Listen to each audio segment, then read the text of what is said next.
Hello, आप लोगों का स्वागत है हमारे नए क्लासेस में। आज हम लोग चर्चा करेंगे कि जो बिजनेस ऑर्गेनाइजेशन होता है उसके कितने फॉर्म होते हैं। आपने देखा होगा कि कभी कितने टाइप्स के बिजनेस ऑर्गेनाइजेशन चल रहे हैं। कहीं कहीं कंपनियां चल रही हैं, कहीं सोल प्रोप्राइटर चल रहा है, कहीं पार्टनरशिप चल रही है। तो ये सब देखने में हमको मिलता है, लेकिन ये क्या हैं इसके बारे में हम लोग चर्चा करेंगे। तो इसमें पहला है कि ये सोल प्रोप्राइटर क्या होता है। सोल प्रोप्राइटर की किसको कहते हैं? तो सोल प्रोप्राइटर वो है कि जिसमें जो ऑन करता है या जो मैनेज करता है वो एक सिंगल पर्सन करता है। सिंगल पर्सन उसमें मैनेज करता है। वो ही कब उसके प्रॉफिट एंड लॉस को बियर करेगा, वही कैपिटल भी लगाएगा। इसी कारण से इसकी कैपिटल जो है वो लिमिटेड होती है। इसी कारण से इसकी कैपिटल लिमिटेड होती है, क्योंकि एक आदमी कितना पैसा ला के लगा सकता है। एक आदमी की पूंजी लगाने की क्षमता सीमित होती है, इसीलिए वो कैपिटल इसमें लिमिटेड होती है। और इसकी एक सबसे बहुत ही अच्छी खूबी है कि इसमें डिसीजन जो है वो क्विक लिया जाता है। क्विक डिसीजन क्यों लिया जाता है और कैसे लिया जाता है? इसका ये होता है कि आप अगर एक आदमी है, एक आदमी को डिसीजन लेना है, उसमें जल्दी होता है। अगर आपको कई लोगों के साथ मिल बांट के बात करके डिसीजन लेना है तो उसमें आपको समय लगता है। तो सोल प्रोप्राइटर में ये एक बहुत ही अच्छी सुविधा है कि इसमें डिसीजन बहुत आसानी से और बहुत ही जल्दी लिया जा सकता है। और दूसरा हम इस पे चर्चा करेंगे कि पार्टनरशिप। पार्टनरशिप जिसको हम साझेदारी भी कहते हैं। साझेदारी आप लोगों ने भी सुना होगा कि ये बिजनेस साझेदारी में चल रहा है, वो बिजनेस साझेदारी में चल रहा है, लेकिन आखिर में साझेदारी है क्या? तो साझेदारी क्या होती है? जो दो से अधिक लोगों को मिलकर बनती है। इसमें सबसे बात एकल जो प्रोपराइटर होता है या जिसको सोल प्रोपराइटरशिप कहते हैं, उसमें एक आदमी रहता है। लेकिन ये इसका विकास हुआ साझेदारी का क्यों? क्योंकि एक आदमी के पास क्षमता सीमित होती है, कैपिटल सीमित होती है, और कभी अगर वो मुश्किल में फंस गया, किसी डिसीजन को नहीं ले पा रहा है, तो अगर अकेले वो गलत डिसीजन को लेता है तो उसका बिजनेस समाप्त होने का डर रहता है या उसको हानि होने की संभावना रहती है। तो वहीं से साझेदारी का जन्म हुआ, जहाँ पे दो या दो से अधिक लोग मिलकर किसी व्यवसाय को आगे बढ़ाने के लिए काम करते हैं। पार्टनरशिप के लिए एक्ट बना हुआ है 1932 का। तो 1932 की धारा 4 के अनुसार दो या दो से अधिक पर्सन जो होते हैं, जब वो मिलकर किसी व्यवसाय को लाभ के लिए करते हैं, लेकिन ऐसा नहीं है कि हमेशा उसमें लाभ ही होगा, उसमें हानि भी हो सकती है।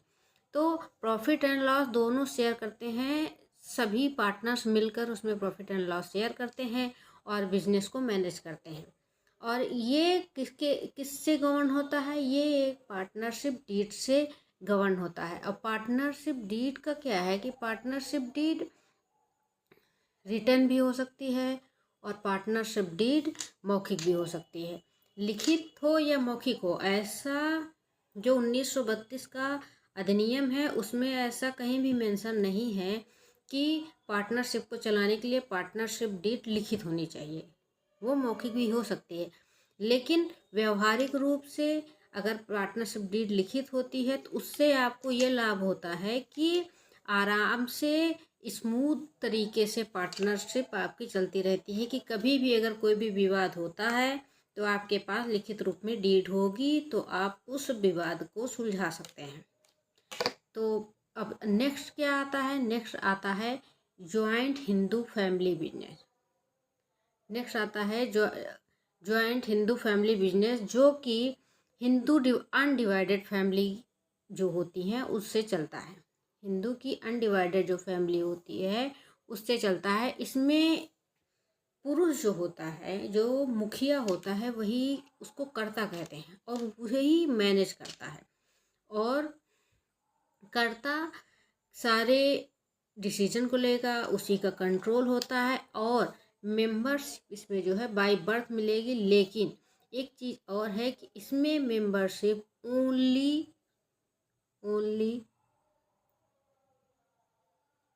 Mail only mail. इसमें मेंबरशिप केवल मेल को ही मिलती है, मेल को ही इसमें मेंबरशिप मिलेगी। जो हिंदू डिवाइडेड फैमिली का एक्ट है वो 1955 है, जो इससे ये गवर्न होता है। और अगला आता है, अगला फॉर्म के बारे में बात करेंगे जिसको कोऑपरेटिव सोसाइटी कहते हैं। कोऑपरेटिव सोसाइटी से आप जैसा कि समझ पा रहे होंगे कि कोऑपरेटिव सोसाइटी ऐसी सोसाइटी है जहाँ पे सब लोग मिल के एक दूसरे के सहयोग के लिए, एक दूसरे के लाभ के लिए काम करते हैं। वहाँ पे क्या होता है कि कुछ लोग मिलकर आपस में काम करते हैं और वो सभी का इंटरेस्ट, मतलब सभी का जो हित होता है वो समान होता है। इनका ये है कि ये सर्विस इनका मेन मोटिव होता है, इनको लाभ कमाना नहीं होता। जैसे कि कोऑपरेटिव सोसाइटी का सबसे अच्छा उदाहरण आप देख सकते हैं, अमूल। अमूल दूध पीता है इंडिया, तो उसमें क्या है कि अमूल जैसी सोसाइटी होती है जो अपने जैसे लोगों से मिलकर इकट्ठा सभी लोगों को मिलकर सभी लोगों के लिए सर्विस करती हैं और सबको ही लाभ पहुंचाती हैं। ऐसी सोसाइटी होती है। और इसका मेन मोटिव क्या है, इसका प्रिंसिपल क्या है, 1 मेंबर 1 वोट। इसमें कैपिटल के आधार पर आपको वोट नहीं मिलता है कि जितना ज़्यादा कैपिटल लगाएगा उसको उतनी ज़्यादा वोट मिलेगा। इसमें सभी को चाहे जो जितना प्रॉफिट कैपिटल लगाए सबको एक ही वोट मिलना है, 1 मेंबर 1 वोट। इसका कोऑपरेटिव सोसाइटी का जो अधिनियम है वो 1912 है, जिसके अनुसार कि कोऑपरेटिव सोसाइटी में मिनिमम जो मेंबर्स होते हैं वो 10 होने चाहिए, तभी आप किसी कोऑपरेटिव सोसाइटी को बना सकते हैं। अगला क्या है, लास्ट में हम लोग चर्चा करेंगे कि जॉइंट स्टॉक कंपनी।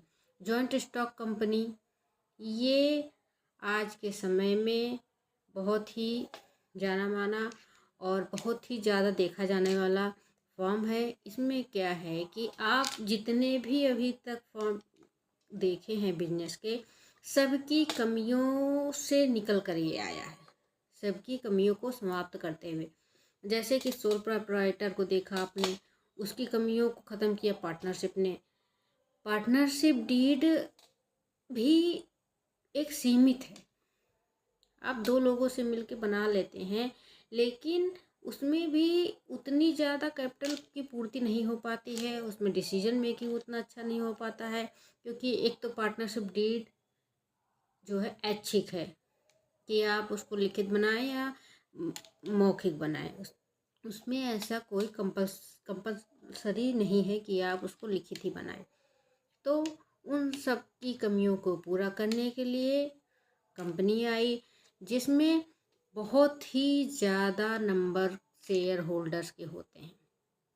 आप बहुत ज़्यादा लोगों से पैसे इकट्ठा करके कैपिटल इकट्ठा करते हैं और उन शेयर के बदले में उनको प्रॉफिट देते हैं, जिसको डिविडेंड कहते हैं। लेकिन मैनेजमेंट जो बोर्ड ऑफ डायरेक्टर होता है वो शेयर होल्डर्स के द्वारा चुने गए कुछ लोगों के ही हाथ में होता है, जिससे डे टू डे के जो बिजनेस होते हैं उसमें बहुत ज़्यादा समस्या नहीं आती है। तो ये large number of share holder, company में बहुत ही ज़्यादा शेयर होल्डर होते हैं और इसका रजिस्ट्रेशन होता है। पहले तो इसके लिए जो अधिनियम था वो 1956 का अधिनियम था, लेकिन रिसेंटली 2013 में नया अधिनियम आया है, कंपनी एक्ट 2013। तो उसके तहत इसका रजिस्ट्रेशन होता है और इसके रजिस्ट्रेशन से कंपनी की सेपरेट लीगल एंटिटी होती है। अब सेपरेट लीगल एंटिटी क्या है, आपने अकाउंटिंग के प्रिंसिपल में भी देखा होगा कि सेपरेट लीगल एंटिटी आती है। तो इसकी आइडेंटिटी क्या हो जाती है कि ये एक मतलब लीगल आइडेंटिटी होने से ये एक कृत्रिम मनुष्य हो जाता है। इसके ऊपर केस कर सकते हैं, ये किसी पे केस कर सकता है, ये अपने नाम से कर्जा लेता है, कंपनी अपने नाम अपने कंपनी ही कर्जा दे सकती है, कंपनी के शेयर होल्डर जो उसमें शेयर वारंट रहता है उस पर इसकी सील लगी रहती है। तो ये एक कृत्रिम मनुष्य की तरह व्यवहार करता है। और सबसे बड़ी बात, चाहे सोल प्रोप्राइटर हो चाहे पार्टनरशिप हो, उसमें जितने भी मेंबर रहते हैं सबकी जो जिम्मेदारी रहती है या जिसको कहें लायबिलिटी रहती है वो अनलिमिटेड होती है। आपको जितना आपका उधारी है आपको उतना तो देना ही पड़ेगा, लेकिन आपको अपने व्यक्तिगत धन को भी वहाँ पे कर्जा चुकाने के लिए देना पड़ता है। लेकिन कंपनी में क्या होता है, कंपनी में लायबिलिटी शेयर होल्डर्स की लिमिटेड हो जाती है। ये एक इसका बहुत ही बड़ा लाभ है। और ये manage by board of director, इसमें जो शेयर होल्डर्स रहते हैं वो कुछ बोर्ड ऑफ डायरेक्टर्स के लोगों को चुनते हैं, जो वो रोज़ के जो दिनचर्या के काम होते हैं उसको वो करते रहते हैं, जिससे शेयर होल्डर्स का बहुत ज़्यादा इंटरवेंशन नहीं होता है उसमें। तो आज के समय में कंपनी बहुत ही अच्छी, क्योंकि इसमें कैपिटल बहुत ही ज़्यादा आप इकट्ठा कर सकते हैं और इसको चलाना भी ईज़िली स्मूथ हो गया है आज के समय में। तो आज हमने चर्चा की इतने फॉर्म, बिजनेस के इतने फॉर्म होते हैं। आशा करते हैं आपको अच्छा लगा होगा और आगे अन्य किसी सब टॉपिक पे हम लोग चर्चा करेंगे।